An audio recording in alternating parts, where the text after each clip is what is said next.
ఆస్తికర్తను చేసెను నీ కొరకు తను పేదయై నిన్ను ఆస్తికర్తను చేసెను విశ్వాసీని భాగ్యమెంత గొప్పదో ఎరిగితివా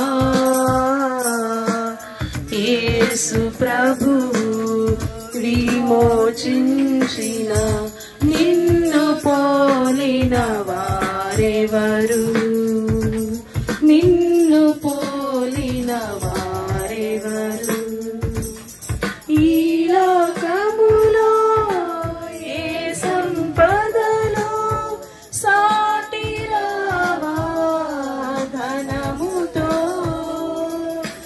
ఈ లోకములో ఏ సంపదలు సాటిరావా ధనముతో ఆలోకములో దాచి ఉంచిన అక్షయంబు నిన్ను పోలిన వారెవరు నిన్ను పోలిన వారెవరు రాజువైన యాజకుడిగా నిన్ను అభిషేకించెను రాజువైన యాజకుడిగా అశోక్ అది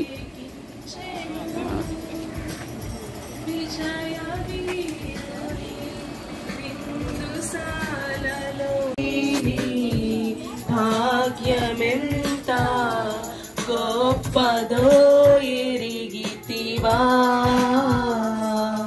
యేసు ప్రభువు విమోచించిన నిన్ను పోలిన వారెవరు నిన్ను పోలిన వారెవరు రక్షించి నిన్ను పరలోకములో ఆసీనునిగా చేసెను రక్షించి నిన్ను పరలోకములో ఆసీనునిగా చేసెను ఇహలో ప్రార్థన. ప్రేమ కలిగిన మా తండ్రి, పరిశుద్ధుడు అయిన మా దేవానికి వందనాలు. నీ మహా ఉన్నతమైన ప్రేమను బట్టి తండ్రి, నీ కుమారుడు మా ప్రభువైన యేసుక్రీస్తునందు మమ్మల్ని ప్రేమించి 2025 సంవత్సరాల క్రితమే ప్రభువైన యేసుక్రీస్తునందు ఈ లోకములో పాపములకు ప్రాయశ్చిత్తార్థ బలిగా సిలువలో ఆయన ప్రాణాన్ని పెట్టగా పాపులమైన మా కొరకు ఆయన చెందిన రక్తమును ఆయన మా ప్రతి పాపమును కడుగుటకు కారణమైంది. అందును బట్టి నీకు స్తోత్రాలు. అలాగే నా తండ్రి సహోదరులు యేసేపు గారిని బట్టి, అలాగే అన్నారాణిని బట్టి వందనాలు. వారికి ఇచ్చిన 5 కుమార్తెను బట్టి నాయన బిడ్డనిచ్చి కొరకై ప్రార్థన చేస్తూ వస్తున్నా. నీ చిత్తము మా ఇష్టం కాదు ప్రభా. అన్నిట్ల బిడ్డ ఉత్తీర్ణత పొందిన బిడ్డ నాయన కనుక గత 5 సంవత్సరాలుగా ఓ చిన్న బలహీనతలు ఎక్కడ అపజయం పొందక ప్రభువైన యేసుక్రీస్తును బట్టి ధైర్యం తెచ్చుకొని తన జీవిత దినములు ముగించుకొని మీదగా చేర్చబడింది. అందును బట్టి వారి యొక్క తల్లిని, చెల్లెళ్లను, అలాగే తన భర్తను, వారి యొక్క అత్తగారిని, బంధువులను, ఈ స్థలంలో కూడిన రక్త సంబంధికులను ఓదార్చండి. ఆదరణ కొడుకుల మీరు తోడుగుండి వాక్యం ద్వారా మాతో మాట్లాడి మహిమ పొందండి. సమస్త మహిమ, ఘనత, ప్రభావాలు మీకు చెల్లిస్తూ యేసు ప్రభు నామములో స్తుతించి ప్రార్థించి అడిగి వేడుకుంటున్నాము తండ్రి. ఆమేన్. ప్రార్థనలో నడిపించినటువంటి దైవజనుల బ్రహ్మాస్ గారికి వందనాలు తెలియపరుస్తూ ఉన్నాం. దేని నిమిత్తమై మనం చేరి వచ్చామో మనమందరం కూడా ఎరుగుదుము. మన ప్రియ సహోదరి నిసి గడిచిన దినాలలో మహిమలోనికి చేర్చబడి ఆ భూస్థాపన కార్యం రోజు ఎలా ఉందనంటే చాలా కిక్కిరిసిపోయాం. చాలా అంటే మన మహిమలోనికి వెళ్ళిన సహోదరిని చూడటానికి కూడా చాలా మంది కష్టమైంది. కానీ ఓ బాధతో కూడే ఓ సత్యం ఏంటయ్యా అని అంటే, అప్పటికప్పుడే మరచిపోయే క్రైస్తవ జనం ఎక్కువ.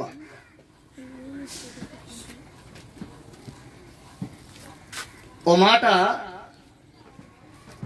అనని అడిగాం, అనా భోజనాలు ఎంతమందికి అని అంటే దాదాపు సంఖ్య చాలా ఎక్కువ ఉంది. ఆ బయట చూస్తా ఉంటే విందు సిద్ధం చేయబడి ఉంది, మొత్తం కూడా ఏర్పాటంతా అయిపోయింది. దేవుడు కూడా అన్నాడు, పిలవబడిన వారు అనేకులుగా ఉన్నారు. ఎక్కడ?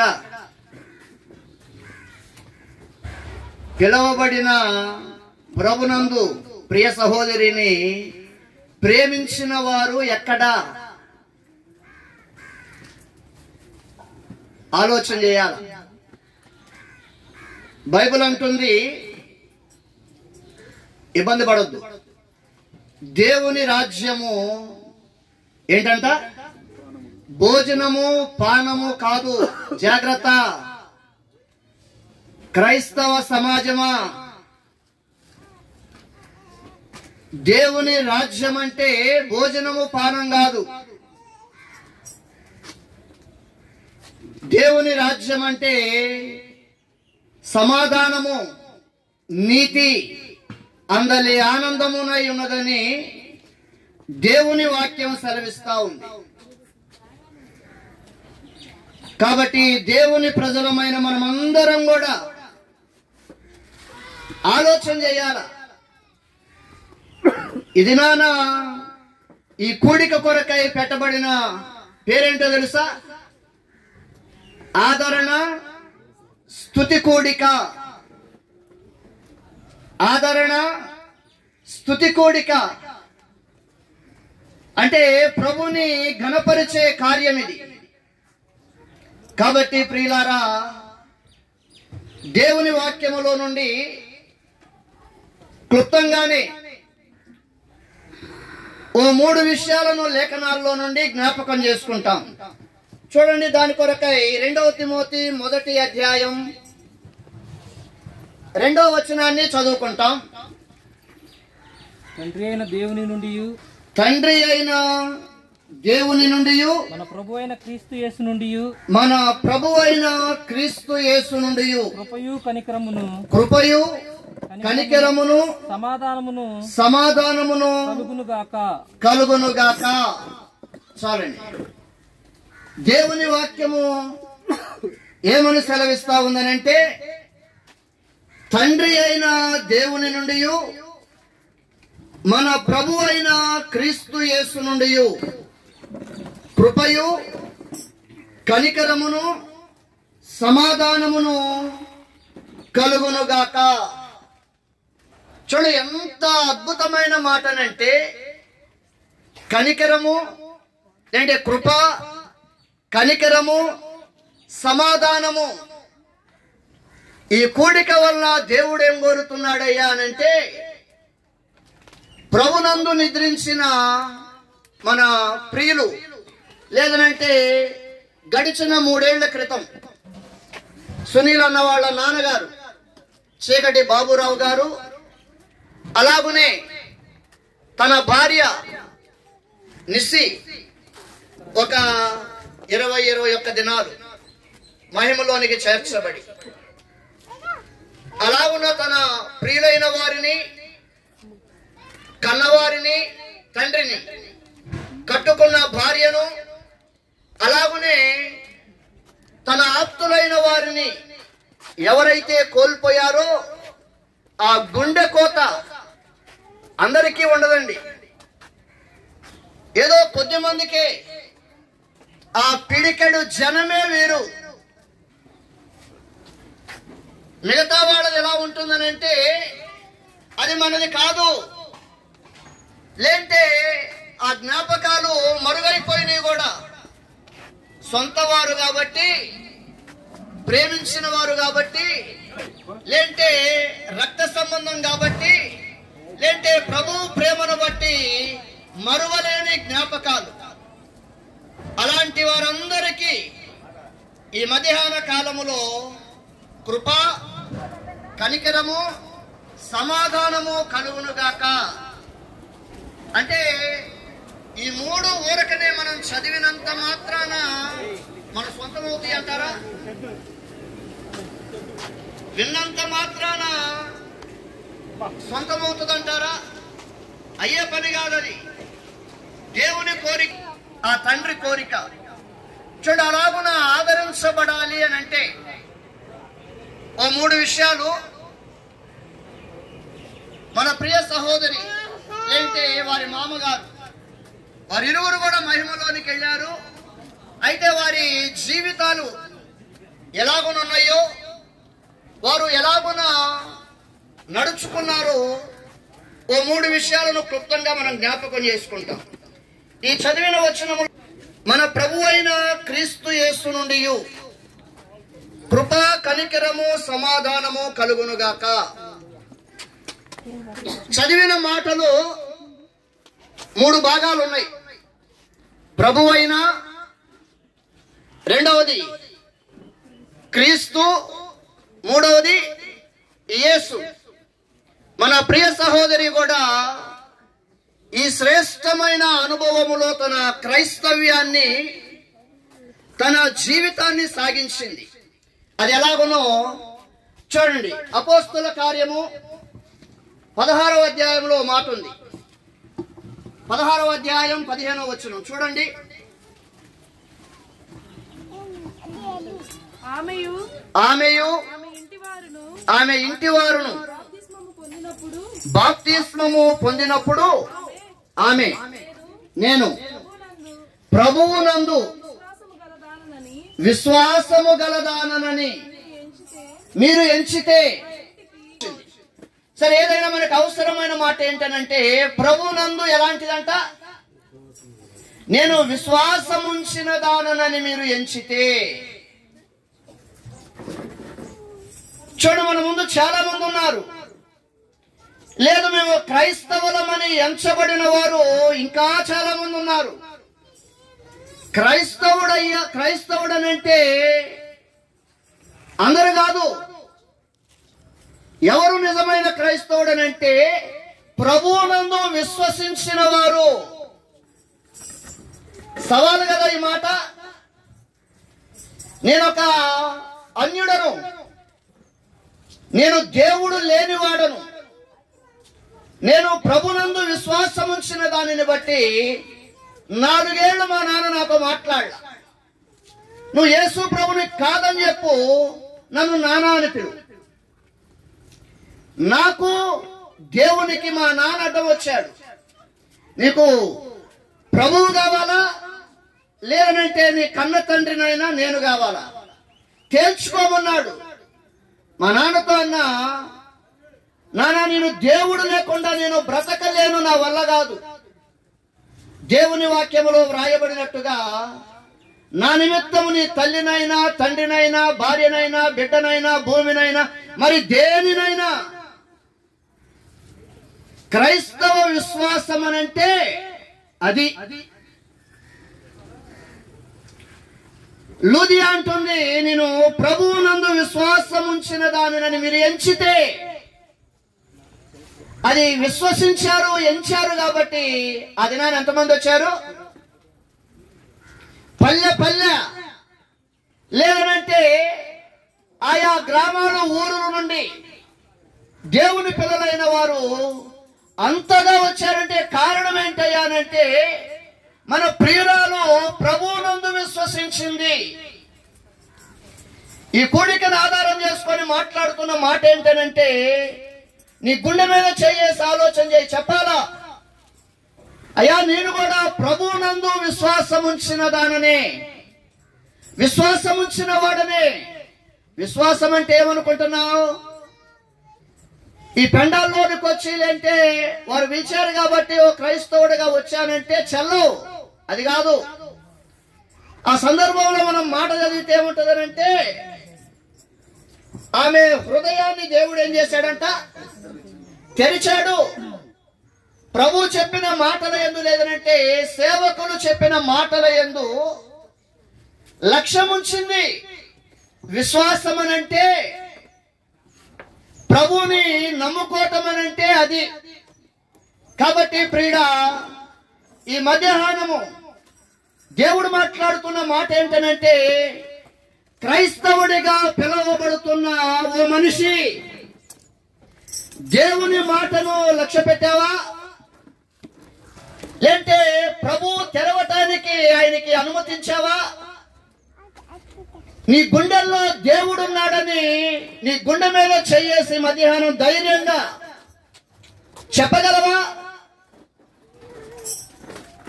అలాగున మన ప్రియ సహోదరి నిస్సి ప్రభునందు ఏం చేసిందనంట? విశ్వసించినది. ఆ దేవుని కొరకై తన గుండెను తెరిచింది, తన గుండెల్లో పదిలపరుచుకుంది. నా దేవుడి కొరకు, నా దేవుడి కొరకు, నా దేవుడి కొరకు. చెప్పగలవా ఈరోజు నీ గుండె చాటులో, నీ గుండెల్లో దేవుడున్నాడని? ఒకవేళ నీ హృదయపు తలుపులు తెరవబడితే ఎలాంటివి కనబడతాయో కదా? భయం, భయం, నెమ్మది లేని స్థితి. రెండవదిగా మనం చదివిన మాటలో ఏముంది? ప్రభు అయిన క్రీస్తు. ఫిలిప్పీ 1వ అధ్యాయం 31వ వచనం చివరి మాట అనుకుంటా. ఫిలిప్పీ 1:31. 30. క్రీస్తునందు విశ్వాసం ఉంచటం మాత్రమే గాక, క్రీస్తునందు విశ్వాసముంచటము మాత్రమే గాక, ఆయన పక్షమున శ్రమపడుటయు ఆయన పక్షమున మీకు అనుగ్రహింపబడెను. మన సహోదరి నిస్సి విశ్వాస యాత్ర మీకు పాంప్లెట్ కూడా ఒకటి చక్కగా తన విజయవంతమైన విశ్వాస జీవితాన్ని మీకు ఇచ్చిన పాంప్లెట్ లో ఉంది. దయచేసి ఒకసారి దాన్ని పక్కన పెట్టకుండా మీరు ఇంటికి వెళ్ళినాకైనా కూడా దయచేసి చదవాలన్నది మా విన్నపం. చూడండి, క్రైస్తవ్యం అనంటే ప్రభునందు విశ్వాసం ఉంచడమే కాదంట.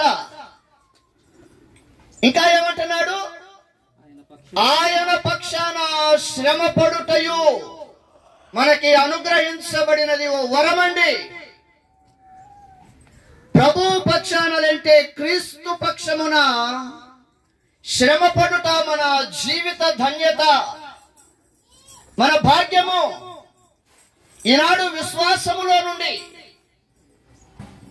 నా క్రీస్తు కొరకై, ఎందుకనంటే బైబిల్లో మాట ఉంది, క్రీస్తు శ్రమపడిన మనస్సును మీరు కూడా ఆయుధం కాదు, మామూలుగా కాదు.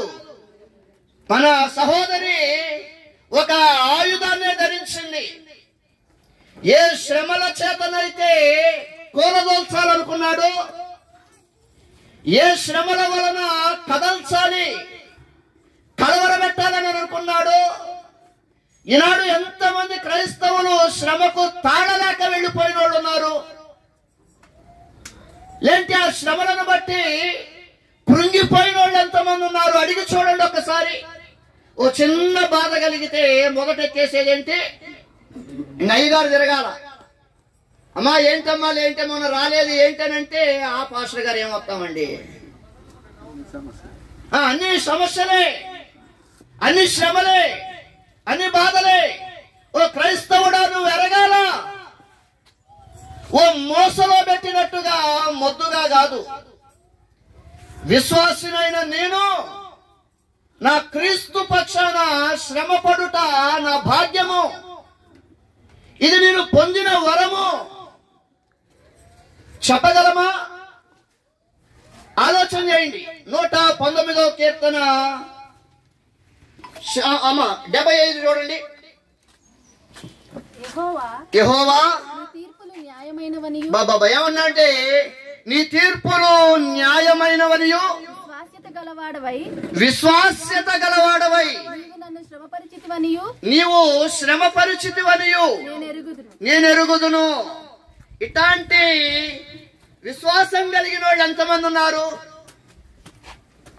లేదు, నా క్రీస్తు పక్షాన ఎంతవరకైనా శ్రమ పొందాలా, ఇది నా భాగ్యము, ఇది నాకు వరము, నా తండ్రి కొరకై ఎంతవరకైనా. చూడండి, వాడుకున్న ప్రత్యక్షత ఏంటో తెలుసా? నా దేవుడు నన్ను విశ్వాస్యత గలవాడవై శ్రమ పెట్టాడని నేను ఎరుగుదును. అందుకనే కొలస్సీలో మాట ఉంది, 2వ అధ్యాయము 2-3 వచనాల్లో. అంటే ఓ మాట ఏముంటుందంటే, క్రీస్తును స్పష్టముగా తెలుసుకున్న వారై చాలు. ఏదో ఓరక వారి వల్ల ఏది కాదు ఈ బతుకు. అలాంటి ప్రభు కొరకై శ్రమ నొందేవాడు లేడు. కానీ నవ్వుతా చూడండి ఎంత చక్కగా, అద్భుతం, నిజమండి. ఇక 2 నెలలు అంటే 3 నెలలు మహిమలోనికి ప్రియ సహోదరి వెళుతుందనగా, అమ్మ అంతేనా, కొద్దిగా అటు ఇటుగా డిసెంబరు అంటే చూడండి, నిండు శ్రమలో తన వేదనలన్నిటిలో చెరగని చిరునవ్వు. దేవుని దగ్గర తల వంచి మనం ఆరాధించవచ్చు. ఓ భర్తగా, ఓ కొడుకుగా, ఓ తల్లిదండ్రులు